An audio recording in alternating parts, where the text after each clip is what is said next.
Welcome, welcome, welcome. My name is Evan Turk, and this is 40 Day Wealth. It's a brand new podcast, our inaugural show today. And what better way to do it to have my best friends, greatest people on earth here. First of all, I have the one and only, the incomparable Megan Heaton. And she's coming in from Philadelphia, Pennsylvania. She does the correspondent. She's Philadelphia correspondent for the one and only Rudy Giuliani, among other amazing, incredible things that she does. And tell us a little bit about yourself in like 5 words or less. Oh, I don't know if I could do that in 5 words, challenging. But I mean, everything you said was pretty on point. Perfect. True patriot, obviously. Yes, American first type of America mentality. first, yes, that's right. Wonderful. So the can I say a true alpha bitch? yeah, it's the true alpha bitch. I love that. Yeah, she doesn't play around. Alpha female. And so who is this guy? Who is this man? Well, we have the one and only Clifton Mack with us, ladies and gentlemen. Tell us a little bit more about yourself. Oh, I'm just a dude, that wears too tight shirts, But no, honestly, I've been looking forward to coming on this, and what an honor to be on the inaugural show. Thank you for having us. So, Evan not only is a good friend of mine, but somebody that I've been a part of some transitional parts of his life, and it's been very, very rewarding as kind of not just a friend, but a coach to be able to see his progress development and the chances he's taken and the success he's having. Is so much fun. And that's what the show is about, is having fun, but making money and entrepreneurship. So the purpose of the show and why it's called 40 Day Wealth is that's the amount of time it takes to create a good, solid change of your life, where you have things going, shit happening to you. 40 days, if you could focus on 40 days of change, that's when you'll see the progression, whether it's lifting weights or just creating a new habit from an old one. 40 days has a very biblical sense. It's the amount of time Moses was on Mount Sinai. It was the amount of days it rained Noah. There's a lot of biblical sense to 40 days. And the purpose of what we're doing is changing attitudes, changing mentalities, changing the paradigm to create success. Not only, we use the word wealth, because success is not just monetarily driven. It is also driven on happiness and family and most important, what is your legacy? So this show is going to touch upon all of those things and focus on microanalyzing the mindset of a successful entrepreneur, somebody who has been willing to put their money and their name and their reputation at stake to make a difference to society.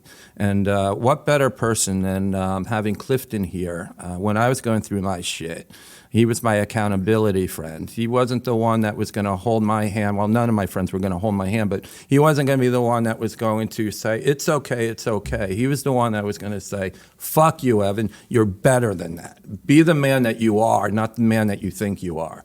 And I couldn't have gone through such a transition without you. And I really respect you as a friend and just as much as an entrepreneur. You know what? Thank you, and you're 100% right. What I loved is my brand of friendship is honesty. I think in our culture we have a problem, male and female, indiscriminately, is that friends enable each other. Absolutely. Listen, I'm one of the worst piece of advice anyone could ever give is don't ever change. No, absolutely not. As I'm on a mission right now, I call myself Clifton 3.0, but I can't wait for 4.0. Yeah. And the only way I will ever get to Clifton 4.0 is if I have honesty, if I have self-awareness, which is such an amazing power. But what I respect about you, Evan, is when I gave you that hard truth, you didn't shrink from it. One of my favorite quotes, and my favorite quote is actually, and I'm gonna butcher it because it's very, very tough to require, but is James Allen, as a man thinketh. Mm-hmm. And he basically says, the man that shrink not from self-crucifixion can always accomplish the desires of his heart. And you think about to shrink away is to kind of, oh no, I don't want it. Yeah. And you were at a point of humility and willingness that you didn't shrink away. You said, no, tell me what's wrong with me. I want to hear it. I want to accept it. And you know, you may not have always agreed with it, but there was some truth in everything I said, right? You needed the scars. You needed the scars to find your true calling in life. You needed to get hit in the face a little bit to realize what to do and what not to do, and to take pride in who you are as a man. For me, I have 2 children, and I want to be the best father that I can for them, but I also want to be a role model. I don't need to be their friend. And you weren't my friend. You were my friend, but you were a role model at that time of inspiration and making me the best version of me. And you know, what this show is about is it's about entrepreneurship. It's about the mindset of somebody who has a dream and is going to put their mind to it, rather than just talk about when they're going to retire and what their pension's going to look like or their 401k. It's about changing lives generationally, making an impact on society, and breaking it down for people to understand who the fuck they are and what it means to be an entrepreneur. And when I met you, Clifton, you were living in Myrtle Beach, South Carolina. You were coming down and you were going to move to Tampa. And I said, Tampa? No, that's not for you. Palm Beach is for you. And you have a clinic, the Alpha Male Clinic in Myrtle Beach, and it was doing exceptionally well. Coming from a pedigree of being an entrepreneur, you know, if you don't mind me introducing your background, you were a Mormon. You were knocking on doors. You were saying, like, you had the hardest job. You had to convince people who didn't even want to talk to you to become a Mormon. I mean, like, what? And then that created the foundation, though, for you to understand what it was like to get rejected 99 out of 100 times, if not 999 out of 1,000 times. Sure. You've learned a lot of profanity, I'm sure, along the road, too. Yeah, absolutely. But at the end of the day, it made you who you were. So now as an entrepreneur, moving forward, you know, you created this male clinic, health clinic. Now it's open to women as well, because, you know, men can be alphas, but here we have an alpha chick. Yeah. We have somebody And who that's okay, is, somebody who knows who they are, but also know where they're going. And you created this company after having a prior company that's just on auto flow now, that you're just delegated, created, delegated, moved on. I mean, and that to me is the essence of entrepreneurship. Not having to be a victim of your own sacrifice, but seeing the fruit of your own labor. And I now see you. I used to be the bigger shot in this society right here in Palm Beach, but now I'm like here and you're here. It's awesome. And that's what it does. Go on with that shit. Yeah, I can't, you know, I can talk for days about, you know, how you, you know, you get to a point of your life, you build years into it, and then all of a sudden you're at the parties, you're at the event, and this motherfucker's there. And he doesn't even tell me he's there. Well, now he's that guy. See how this friendship flourished and benefited both of you guys. You've both been there for each other through hard times. Obviously, if we're not changing in life, we're not evolving. Isn't that the point that we came here for, is to ascend, to learn things about ourselves and, you know, the society that we're living in right now, the social media world, you know, it's nice to have friends around you that are going to keep you accountable and have your best interest. And friends that you don't need to call every single day to check in, but when you need them at the most pinnacle parts of your life, the ones that you could count on. And, you know, this show is not about friendship, it's about entrepreneurship, but I just want to know that the type of characters I have as clients to my law firm, and by the way, the real reason for this show is so people know who I am. I'm a lawyer, but what we do differently is we are on a membership model. We create and sustain wealth by adding value to our clients, whether it's creating an estate plan for them or creating a limited liability company that's family-centric, multi-generational, reducing tax liabilities, reducing risk, doing offshore or domestic trusts, very sophisticated to the most basic.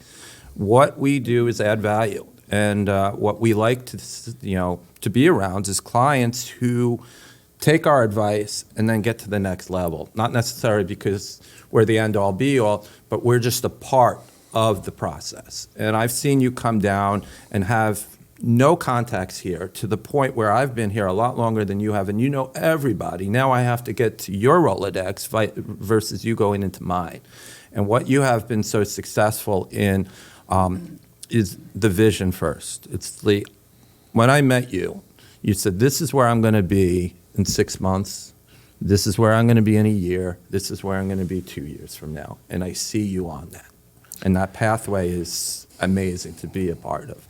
And you're not talking about turning 65 and retiring, because when you have a passion in life and you're making money doing your passion, why would you ever want to retire?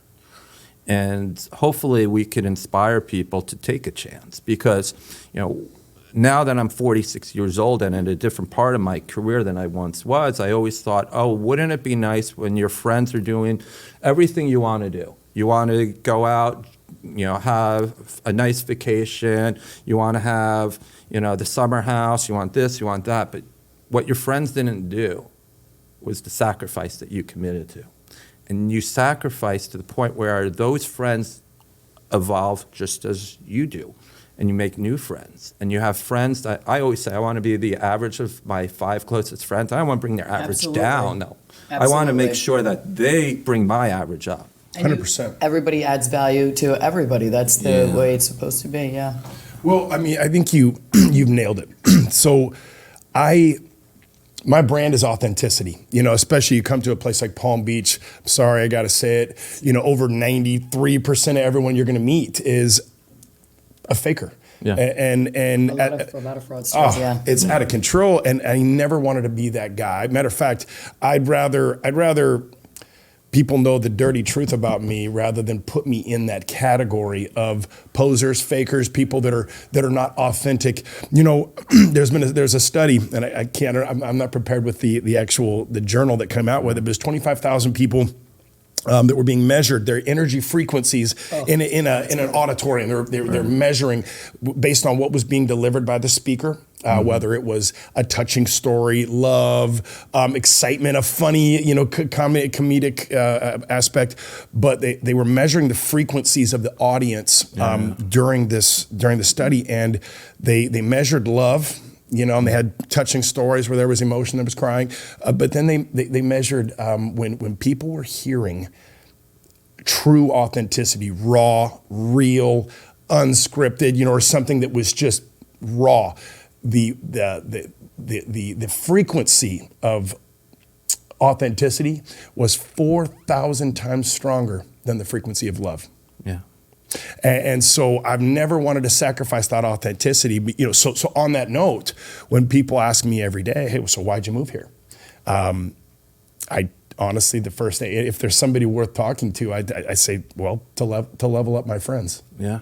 Because the most true thing I've ever really heard is you are the sum of your 5 closest friends. Right. Absolutely. Which is also why I grabbed onto you, Evan, and I count you as a huge, not only friend, but an asset in my life, and I appreciate that. Yeah, someone you can say, go fuck yourself, and then 2 seconds later, move on. Absolutely. And the one thing I love about you is you are a fucking alpha, and sometimes it pisses me off because I think I'm an alpha, and then there's 2 stubborn men talking about shit, and it's laced with profanity, but we have the foundation of friendship and getting each other to the next level. And that's the one thing. If I find a friend that gets jealous of any of my friends' success, I kick them out of my friendship circle, because I want people that when I have my success, there's no jealousy. Yeah. Well, on the flip side, you can measure a true friend by how excited they get when you win.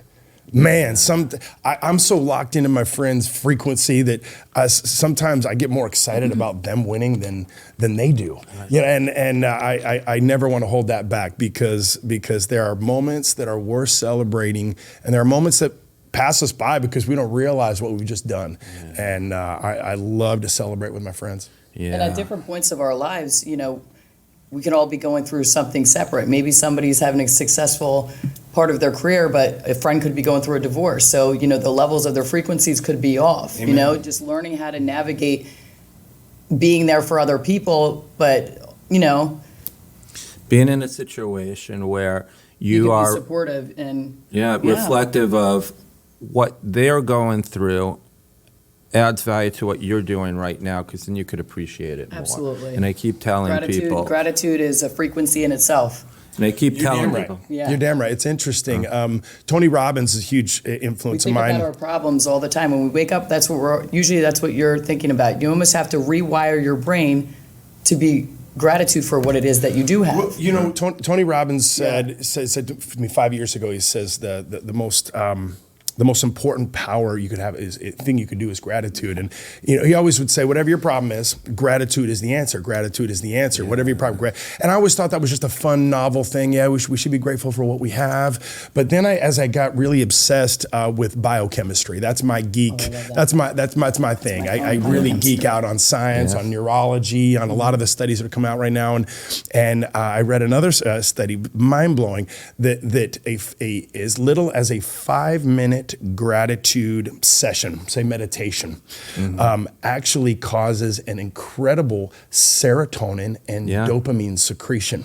And that's why you do that meditation, that gratitude meditation. So I go back to what Tony said, gratitude's the answer, gratitude's the answer. And I always thought it was anecdotal, but it's actually hormonal. Right. If you legitimately want to be happier, go to a peaceful place, turn some good music on, close your eyes, and just breathe and think about every freaking thing you could be grateful for. And I promise you, hormonally, not mentally, hormonally, you'll be happier today. You know, yesterday we were at the grocery store, and there was this woman who had every reason to not be happy. She could have been homeless for all I know. And she's in a wheelchair. She wasn't looking like, she may not have brushed her teeth for a little while, things of that nature. And she needed help because she's in a wheelchair, just getting food out from the higher shelf. And the amount of happiness she created for me. Yeah. If this woman could be happy with as little as she had. Yep. You know? I mean, she actually said, she asked me to grab something for her in a freezer, and I grabbed it to her and I gave it to her. And she's like, I love you. And then she said, I love you too. And it made me so that one happy. thing she did, it makes you laugh and smile, but as we're walking away, wow, it's so nice. Just that one interaction of someone just being gracious and nice and showing compassion, that goes a long way, doesn't it? That's what we need more of in this world, Right, especially with everything that's going on. So before we transition to the next part of what we do, I just want everyone to know how they could find you and why they hire Clifton Mack rather than any, Tom, Dick, or Harry. Well, I started my clinic, Alpha Male Clinic, honestly as a passion business because I got obsessed with helping people do what I did. And what that was is 5 years ago, I was 300 pounds. As I mentioned, I started to become obsessed with biochemistry. I've always loved the gym, always loved bodybuilding, but I was a big, strong, fat guy. And almost all of a sudden, I'd cracked the code. I'd read some books, and I just really geeked out. And I entered a challenge. It was a 90-day body transformation challenge. There was 40,000 people in the competition, and the first prize was $50,000. Wow. And I'm proud to say I came in second place. First loser? Wow. Yeah, right. I was the first loser, but it changed my whole life. The before and after photos that I submitted now they're on billboards all over the place, and inevitably I just started helping guys do what I did because my life had changed so much. My relationships, my business, the way I was received, just everything about my life got so much better. And I just started helping other guys do it, and eventually decided to turn it into a business. But that business, you asked to answer your question, the message is very simple. Even in the hormone world, with the miracles of biochemistry, with hormone science, testosterone, growth hormone, peptides, there is no magic pill. There's no magic pill. You have to put it all together. It's a mentality shift. It's a lifestyle change. I've sat in front of people. Thousands of men have sat in front of me, and it doesn't matter if they're overweight, they can't sleep, they have libido, sexual issues, they're having cognitive issues. Doesn't matter. It all traces back to mental health. I thought I was getting in the business of making people sexy again. Right. When at the end of the day, it's all the belly. It's a symptom of a bigger problem, which ultimately comes, hey, come to me to change your life. Don't come to me for magic pills, because we don't do that. There's no such thing. So can you share quickly, I always know it as the Alpha Male Clinic because it actually has two very masculine words in there, alpha and the literal term male. So You're opening it up to females now. Absolutely. So you have someone like Megan who's perfect, but she still needs the next step. So what would you do for someone like her? You know, there's so much peace of mind in seeing, you know, you're one of the, in our society, in the medical industry, big pharma gets all the bad rap. Absolutely. And they are evil, I'm sorry. So is the FDA. It's almost they're not telling the public the truth or about the real side effects. Really, it's just masking the problem. What we have to get to as a society is the root cause. The root cause being, the fast food, the foods, the chemicals that are in all of the foods. It affects your, like you said. The sedentary lifestyle, Correct. the way, how comfortable things are, how DoorDash, we don't even have to go to if we want fast food, we can sit on our asses and get fast food sent to us. How crazy is that?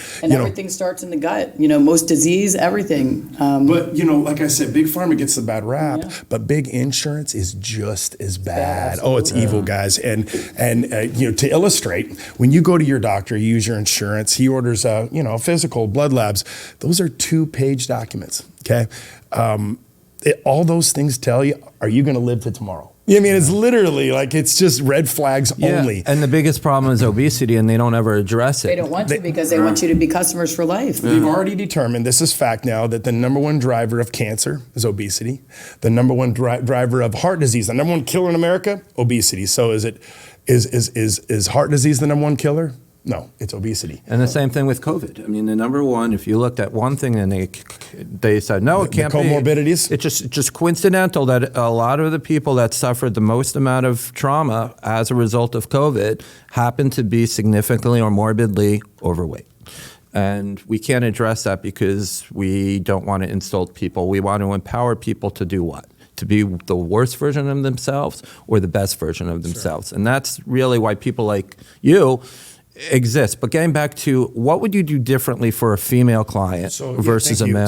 So the labs that are ordered are slightly different because, and I'm going to be honest with you, females are much more complicated than men are, which is why that's an understatement. Oh, man. That's an understatement. And if you mess it up, you're not just messing with her, you're messing with her man too. So we got to get this shit right, okay? But no. So our labs are, and hopefully any good clinic like ourselves is 6 pages long. And what's crazy is we toward the beginning of our practice, we allowed people to use insurance, to LabCorp to try to pay for these things. And what would happen is they would get enormous bills back. After what their insurance would pay, they'd get a $2,000 bill back.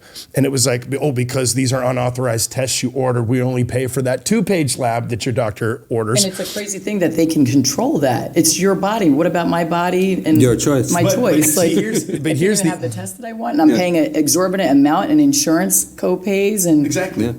Here's the crazy thing though is my cash price that I've negotiated is $250. So I'm talking all 6 pages. If you just said, throw your insurance out the door, and that's what we do now. We tell people, I don't even want you using insurance. Just pay the $250. You're not going to get a bill back from your insurance trying to get $2,000 from you. And that's exactly what was happening. Unbelievable. So they were trying to make money off of the, wow. So in that 6 pages, you might be good on 9 out of 10 markers. It's 66 biomarkers but that we pull. one thing that's off could that affect simple everything. Vitamin deficiency Absolutely. might be messing up your sleep, might be messing up your libido, might be making you stupid. To where at 5 o'clock p.m. you're having brain fog. There's so many factors. It's funny when we're going through labs and we're telling people, we're asking questions. Most of the time they get this look on their face like, how'd you know that about me? And I'm like, well, it's right here. You add this number up, you add that number up, and it says, you're not sleeping well. Then they're not or, hey, you don't even want sex, do you? And they go, how'd you know that? Well, it says it right here. And the thing is, they don't have other doctors or anybody else. That's probably the first time in their life they're actually getting an honest diagnosis. Well, we don't have a healthcare system in this country. We have a sick care system. Absolutely. And really, you have to be your own practitioner. You have to care about your own body. You have to do your own research. I suggest everybody to do that. Yeah. So I'm going to transition a little bit to the next part of our podcast. One of the reasons why I created this is we wake up every day, we go to work, we hopefully find a passion that we can enjoy. Look forward to a weekend or a vacation, but at the end of the day, our life is so short. It's limited. Clifton is definitely short. We have to make it memorable. You have to carry on your legacy. Yeah. Simultaneously juggling all the different roles that we play in life. Mm-hmm.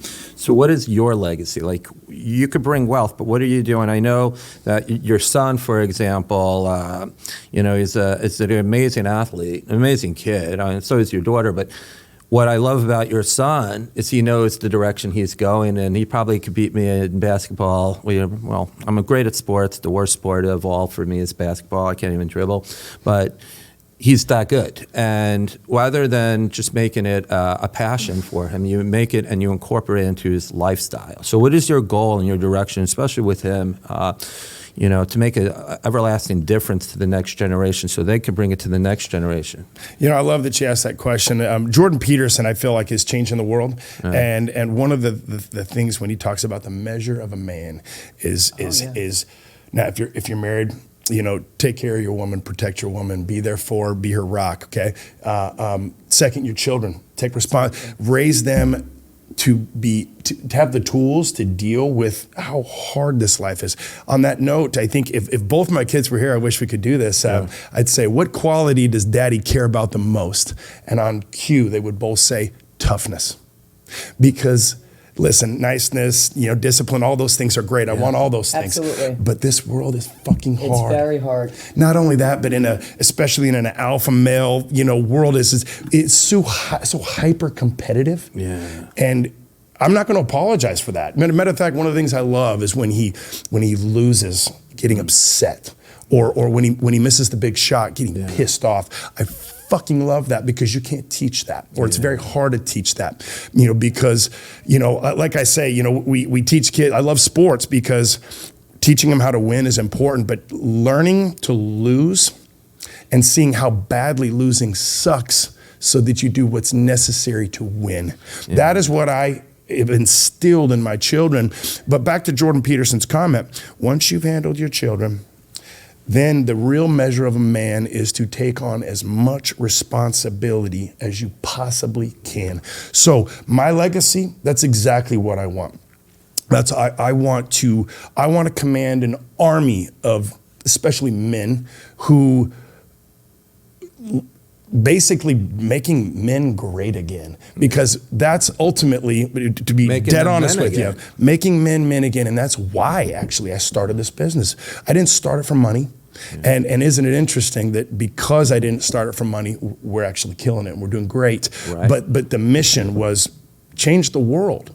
It's interesting because if Evan, if you are this hidden breakthrough, and you become the next Elon Musk, I changed the world. Yeah. Because I helped change you. Yeah. And so I want to change the world. That's what I want my legacy to be. Yeah. That's incredible. And you're doing it one day at a time. And like we call this 40-day wealth. It's not just a thought. Like one of the things that I realized recently is when I think I'm going to do something good, it's the same feeling as I actually fucking do it. And then I realized 2 days later I never did it. So it's becoming... You have to almost think it into existence. You have to have those emotions. Like I've already done this, and then you draw that manifestation into your life. But what I have found is if I tell people, like, authenticity is my brand as well. And I do not want anyone to ever think that whatever I'm saying is nothing but the truth. And if I'm going to say something, it's going to happen. Absolutely. So now, we're always progressing. And I realized, like if somebody asks for a donation, you say, yeah, I'll pay it tomorrow because, I have a lot of things to deal with. And you feel good, like you just made a donation, right? But you didn't even do it. You did worse, unless you actually follow through. And one of the things that I'm blessed is we created a charity. It's the American Rights Alliance. And one of the things that we were really doing in here is helping people. It's a constitutional charity, 501c3, First Amendment-driven law firm that is protecting people's First Amendment rights, whether they're on the right side or left side. It's independent of that. It's about right versus wrong.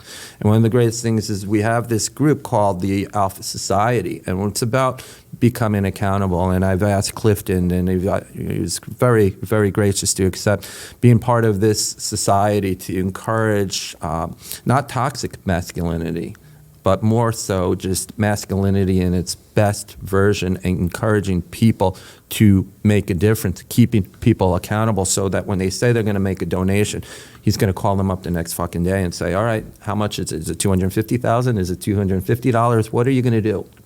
And it's about making a difference to this world. And the best way we could have this country the way we want it is we fight for it. Well, I mean, you've heard me say it before. I can't say it enough. There's no such thing as toxic masculinity. I mean, if there is, we live in a free country because of toxic masculinity. Yeah. You know, Right. because you know, I want men to be men again. Yeah. A man is supposed to be a protector of the family.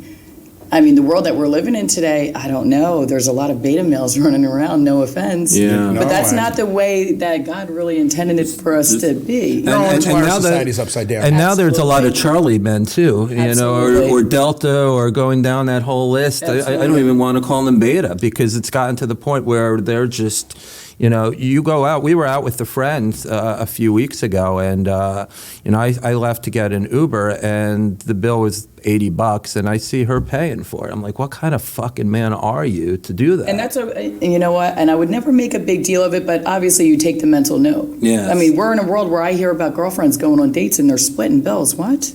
Yeah, but the society has changed, it's evolved, and we take away the roles of men and women and say that it's sexist, but it's not. It's authentic. It's what we are. If men and women were supposed to be an equal in everything they do, we would be around the same height, we'd be around the same strength, and there would be really no difference between the men and women. The beautiful thing about what we are is different, and we should embrace our differences instead of, you know, looking at it from a perspective of wrong, you know, and societal damages. I mean, the reason why society has lasted all these years is because we've had roles and responsibilities, and inside of our truest heart, when we don't even know it, that's what people want, you know, at least in my sense of it.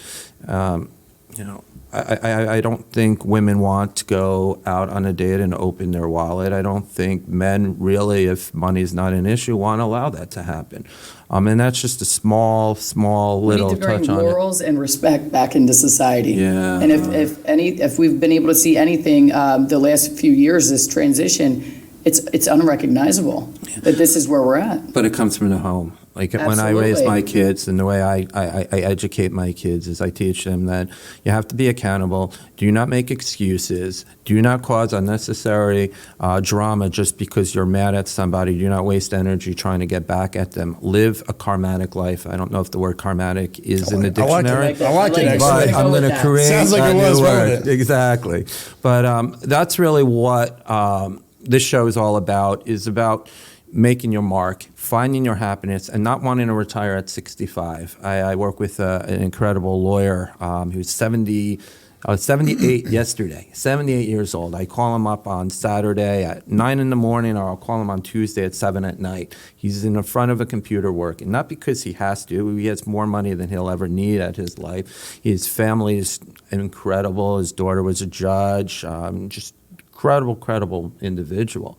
But once you find your passion, you just continue doing it. And then it Amen. doesn't even feel like work. And hopefully this podcast can also demonstrate that, you know, it's about finding your passion. My son said to me a few weeks ago, he said, do you want to retire at 65? I said, I don't want to retire at 105. Because when you find something you love, you'd want to do it forever. And the difference between me at 20 versus 30 versus 40 is one thing. It's the success of your business and the sacrifice that you've made. You now get to appreciate that for the rest of your life. Whereas if you work with an employee mentality, all you're thinking about is benefits and age 65 or whenever You're you going want to to end up retire. being a debt slave Yeah, and you're for the society. you know, the freedom of this country, and what still makes this country great is the ability to go from nowhere and create something that nobody has thought of, or have done something in a better way. Like for my practice, we have a membership model. I'm the only one I know that does it on a membership. So we're adding value because we're not doing it, you know, wrapped around a clock. But anyway, we're three different parts of this show. We're going to transition to the next one, which is question and answers, and we're going to put you on the hot seat. There is the hot seat right there. All right, I'm ready. I'm ready? going to bring it. All right. So now, the third part of the podcast is just going to be putting our guests in the hot seat. We do this at the end so that we add pressure and stress the entire show and see how they really handle it. And what better way than have an attractive woman pose these questions on Clifton. And the rule is you have to answer whatever comes to your mind, no matter how silly, no matter ridiculous. We're going to get your true sense out of these questions. So we're going to just roll the questions. Let's go. All right, Clifton, you ready? I think. Your childhood celebrity crush. Jennifer Love Hewitt, unequivocally. Person you would trade places for one day with. Probably John Fetterman, the congressman from Pennsylvania. I could get drunk. Sadly, I'm from Pennsylvania. Wear comfortable sweaters, just be hammered drunk all day. Be great. Well, it shows, that's for sure. I don't know how good that And you don't even have to make sense. Exactly. Guilty pleasure.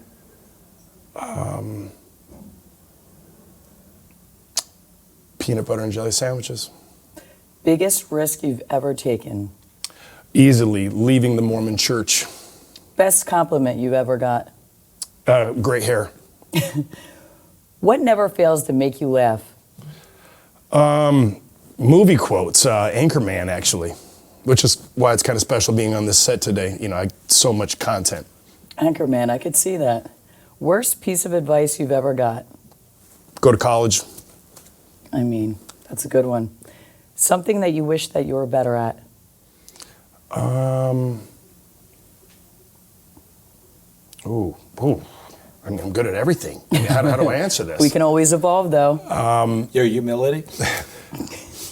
No, I'm the most humble guy on this set here. This is where we pause because I'm fucked on this. I'm having a brain fart.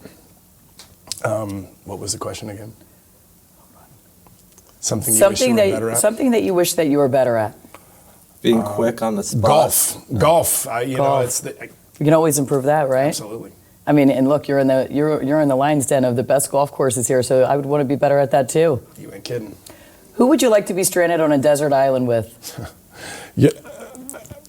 That's a loaded question, huh? We're going to take romance out of it because obviously that'd be Jennifer Love Hewitt, but no, I've already said that. I'd say Jack Black, actually. Wow, that's interesting. Oh, man. How fun would that be? You'd almost need a GoPro camera on this adventure. Absolutely. He's my favorite. Tell us something that we don't know about you. You know what? It catches a lot of people by surprise, but virtually my entire childhood, I got made fun of very, very badly. I was picked on very bad. I feel like you could use that, what you go through in life, as a catalyst to be the next version of yourself. So maybe you took those experiences to form into the person that you're meant to be. That's exactly who I am. And now you're 3.0 or 2.0? Which version are you? This is 3.0. I'm working on 4. Okay. Okay, so the last part of the podcast is we allow our guests to do the closing line however they want, no matter how ridiculous, no matter how funny, or it could be very on point. Whatever you want to say, it's now yours. Go on, Clifton. Go on. I wasn't prepared. Well, Clifton Mack signing off, saying... This is going to be hard for me. It's been great talking with you today. I'm Clifton Mack. Go fuck yourself, San Diego. That's it. Well, thank you for episode 1. Hope there is an episode 2. Absolutely. Yeah. Thanks for having me on, guys. Our pleasure. Thank you.